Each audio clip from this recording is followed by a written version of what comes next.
అంబేద్కర్ కోనసీమ జిల్లా ముమ్మిడివరంలో భారీగా అక్రమ మద్యాన్ని సెబ్ అధికారులు ధ్వంసం చేశారు. ఐపోలవరం, ముమ్మిడివరం, కాట్రేనికోన పోలీస్ స్టేషన్ పరిధిలో రైడింగ్ లో అక్రమంగా పట్టుబడ్డ మద్యాన్ని జేసీబీతో తొక్కించేశారు. అక్రమంగా పట్టుబడ్డ సుమారు 6,93,000 రూపాయలు ఖరీదైన మద్యం బాటిల్స్, 10 లీటర్ల నాటు సారాను ధ్వంసం చేశామని ఎక్సైజ్ అధికారులు తెలిపారు. Amalapuram SP Shri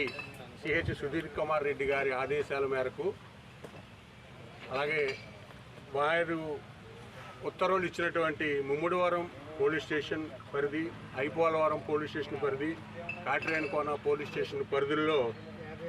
duty paid liquor అనగా గవర్నమెంట్ మద్యాన్ని అక్రమంగా అమ్ముతున్న కేసుల్లో 57 కేసుల్లో ప్రాపర్టీ, అలాగే నాన్ డ్యూటీ పెయిడ్ మద్యం చేసాల్లో 3 స్టేషన్లో పట్టుబడిన 105 కేసుల్లో, అలాగే అక్రమంగా సారా రవాణా చేయబడుతున్నటువంటి 2 కేసుల్లో 10 లీటర్ల సారా, అంటే మొత్తం ఇందులో ఈ 3 స్టేషన్స్ పరిధిలో full bottles 36, nib half bottles 5,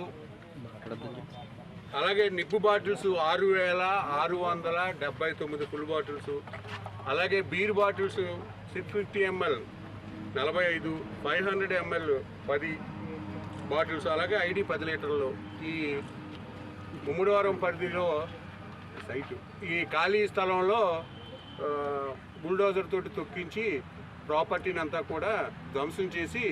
గాజు బాటిల్స్లో ఉన్నటువంటి మద్యాన్ని, బీర్ బాటిల్స్ని కూడా ఓపెన్ చేసి పారబోయటం జరిగింది. ఇది ఈ ముమ్మిడివరం